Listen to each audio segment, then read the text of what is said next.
Hi, I'm Jenny from the Missouri Star Quilt Company, and I'm here with Lynne Hagmeier, and we are going to answer your questions. So go ahead and feed them into us, and we will answer them as best as we can. We have any questions, Sarah? Yes. Connie says, I was wondering, and this may sound stupid, but when you buy a kit, are all the pieces cut and ready to sew, or is it bulk material that you have to cut to directions? I think when people do kits, I don't know how you do your kits, but when we do kits, it's with a pre-cut, so it's mostly cut. Yeah. And you get a couple of yards of borders, but you have to cut those strips yourself. What about you? What are your kits? I love to start with pre-cuts because it is mostly cut for you and it is much more accurate. So but easy. If it is a project that is cut into other dimensions, it's always in yardage or fat eighths or fat quarters or Right, something so you'll like that. get a half a yard of fabric, and then it will tell you what to cut. Fun is cutting your own. Oh, you think? That's why I like pre-cuts. Yeah. What's next? All right. Darcy says, I love you, Jenny. What advice do you have for getting a quilt ready to send to a Longarmer? Oh, this is a really good question. So we do a lot of long arming here at Missouri Star. Do you long arm in your shop? We do not. Okay. Well then, here's the best thing to do. You're going to want to make sure your top is fairly flat. We don't care which way you pressed your seams because nobody's going to look inside and look at that. But we do need it to be fairly flat. It needs to lay on the floor and not have the borders all ruffly. If the borders are ruffly, then you need to take those off and put them on so that they're, a little tighter. The other thing that you want to make sure is we'll provide the batting that goes inside, but you want to make sure that there's at least 8 inches on both sides extra. So on your, so 4 inches on each side for 8 inches total, because it has to be pinned to the machine and they're going to wind it up, and if there's not enough room, it could be terrible. So that's the easiest thing I know to do, is just make sure there's a little extra fabric on all sides, and to the tune of about 8 inches. So that's what we do. What else, Sarah? All right. Daynora says, what is the best way to keep your ruler from moving when you're cutting fabric? Do you have any tricks for that? I like the little sticky things that you put on the back, but I don't use a ton of them. But a lot of times I just keep a couple fingers off the ruler next to it. That's what I do. So when I'm cutting, here's my ruler.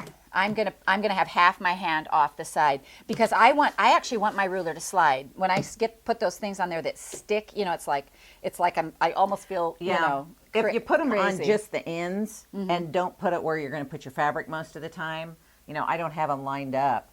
And they have all kinds of things you can put on there. They have like little sticky dots. They have sandpaper dots. They have just all kinds of things. So there's all kinds of ways to do that. But I'm like you. For the most control. I stick a couple of fingers off the side and hold it there. Well, and that way you're not going to have part of your hand in the way of your rotary cutter either. Right. If you're always making sure it's off the other side of the ruler. And also if you're coming from this way rather than this way, it's going to be easier to hold a ruler if you're up over it. Right. So good height of a cutting table is yes, important. hopefully that helps you. All right. Kelly wants to know from both of you, do you ever get tired or burned out of trying to think of something different or a new way of doing quilts?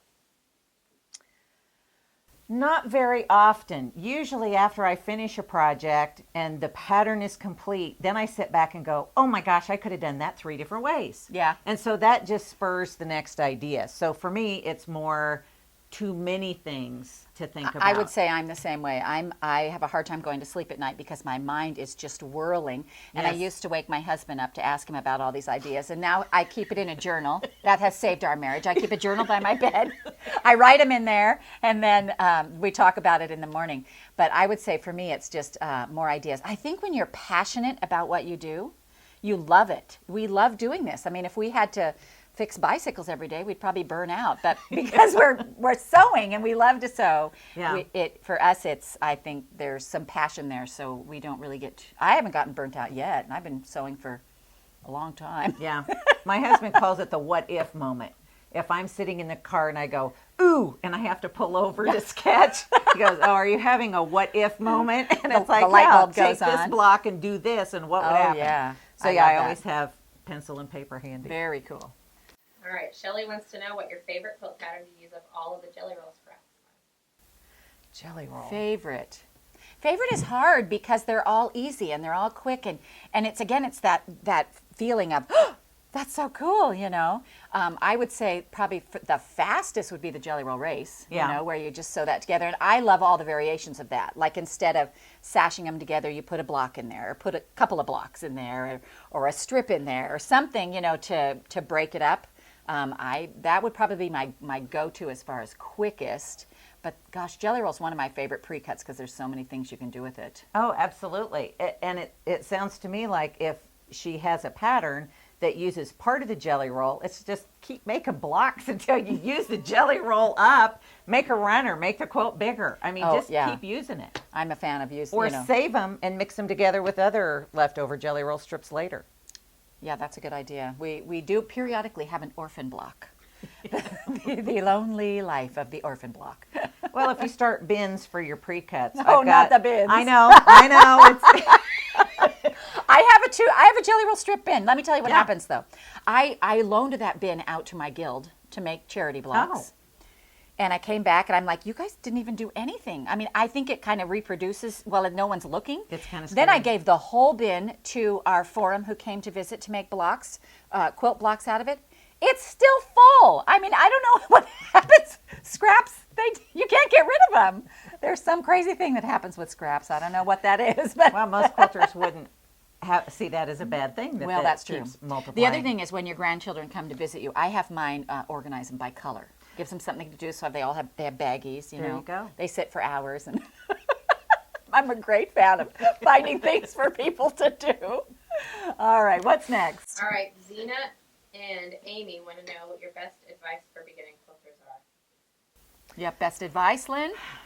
Get that 1/4 inch seam down pat. And a jelly roll is a perfect way to do it. Sew those strips together and measure, and make sure 3 jelly roll strips sewn together is 6.5 inches. Oh. Once you get your 1/4 inch seam down, everything is magical and just slides together.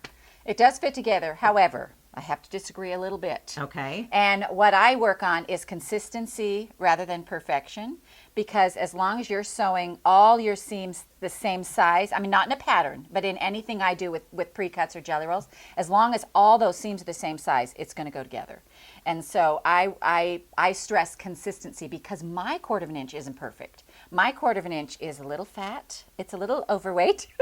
And the reason is because these pre-cuts right here have this little pinked edge. Oh, yeah. And I like to see that coming under the edge of my presser foot, which makes a fat 1/4 inch. It does. But if all of my seams are the same, it all works. It all goes. So that would be there's a little split advice on that. My other advice is to start with a pre-cut and just start sewing squares together and making sure that the joints match up. And that will give you the confidence to try new things. Because I think for quilters mostly, like if I have somebody who's never sewn, I'll sit them down with lined paper or binder paper, and they'll sew on those lines until they can manage the paper and feel like they have control over it. And then I just start them sewing squares together, because if you can feel a little confident, I think sometimes with quilters, it's like opening that pattern and you're like, and then you actually start doing it and you're confident enough because you've sewn a seam before, you can try things, and then you're amazed. Like I keep a quilt hanging in my studio, and every day I look at it and go, I can't believe I did that. It just makes me feel confident. So for me, that's kind of where I go with that. Well, watching you do your tutorials, how fast you sew, people don't have to sew that fast. No. And I think my husband has just really gotten into it, and he has watched me sew and felt like he had to go gangbusters. Yes. Or else he wasn't going to be a real quilter. And it's like, no, you can turn your speed down a little bit and get it, like you said, much more I have a great story consistent. about that. I have a little granddaughter who wanted to sew, and she kept, I kept putting her on a machine and, just sew this. And she was just so stressed, and she just couldn't do it. And finally, I turned the machine way down, and she started sewing. And literally, the needle was like, thunk. I mean, it was like slow, would have driven me crazy. And at the end of it, she's just like, oh my gosh, I did it. I am a turtle, not a rabbit. I mean, she was so excited because she did this straight seam. And, but she wanted to do it slow, and she felt like she had more control. So that's really good advice. Yeah, you don't have to... You don't have to speed through. Well, in a workshop, it seems like there's a competition. Oh, Everybody's yeah. who's the first one done, and No. first doesn't count. it's enjoy the journey. yes, Enjoy it's a the journey. process. Absolutely. All right, ma'am, what's next? All right, Sherry loves you both, and she wants to We're know what the loved. quilt People love behind us. you is. I'm sorry, she was talking. The quilt? Ever stop talking? Oh, No. sorry, that's not a question. Do I ever stop talking? No comment. No, the quilt behind us is actually a quilt from Lynn's new book called Loose Change. And it's an awesome quilt. We just actually shot a tutorial on it, so you'll have to watch for that. It's coming out. Comes with the book and the ruler. And what's this one With called? threads on it. What's this one called? 5 and dime. 5 and Dime. It is awesome. You're going to love this because Great fun. she thinks the same way I do in those quick, easy methods where it makes you look amazing without working too hard. So great question. We loved answering that. Okay, Bertha wants to know, how can I get motivated again? She keeps buying fabric, but it won't work by itself. Oh, snap. She keeps buying fabric, but it won't work by itself. You know, just the act of collecting and purchasing fabric is satisfying in and of itself. So don't beat yourself up. You know, coin collectors would never stick their coins in a vending machine. And stamp collectors would never lick a stamp and put it on a letter to be mailed. So if you actually use your fabric in a quilt, you are an overachiever. Now, I actually have heard that when people watch the tutorials, it motivates them to sew because they're such easy ideas, Right. you know, and I think when they see some of these things and they realize that, because a lot of times with quilting, it's like months later they see their finished project. With what you and I do, Right. It it's could like be instant days. gratification, you know. Yeah. So it's like you see the block and you're just like, oh, that's so cool, and you get really excited about finishing it. And once you start a block, I'm like a horse to water. You know, it's like it's like I got to finish this. I got to finish this. You know, I want to see what it's going to look like all done. And so I think that just the mere starting. The hardest thing about a jelly roll is open it up. Those are so dang cute. They're so cute. You don't want to mess that up. No, and you can't get it back. No, Once it you never open it. goes back. Never goes back. Not being a smart aleck, one of the ways to get Really? motivated is to join a quilt guild. Oh, true. Be surrounded by other quilters who love the same things you do. Get into a small group. That because is very true. sometimes then, you know, the fear of cutting into the fabric or coming up with an idea, you have buddies then that will help you. And on that same vein, I found that if I was in my home trying to sew, then I couldn't justify actually sitting down at the sewing machine because there was always dishes to be done and laundry to be done, and I didn't give myself permission to do that. So with 6 of my friends, we would go every Wednesday night and sew, and I was in somebody else's house, and because I knew they were all making things and bringing things to do, I also brought Yeah. things and did things. So that actually helped me too. That's really good advice. That's a great way to do it. That really worked for me when I was in it's kind of a slump. But even you just know? being with other designers is inspiring and It's so makes fun. me want to go home and sew. All right, the last one. Deb says, I am a semi-new quilter. Sometimes my cutting gets a little squirrely with like a little dip in the middle of a strip. For the life of me, I can't figure out what I'm doing wrong. Help. Maybe a short tutorial on correct cutting? She doesn't know. We could do a tutorial on correct cutting. Usually if you have a dip in your strip, it's because your fabric isn't folded straight.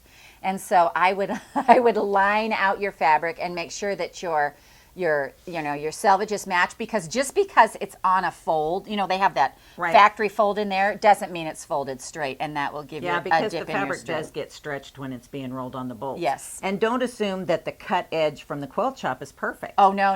That's never perfect. Right. That's and never usually perfect. they give you a little bit to play with to Yeah. shave off. So, yeah. So when I lay my fabric together, I will always put it, I'll put it so that it's just a little bit so I can see both sides. And then I will make sure it's straight across there and, remake my fold.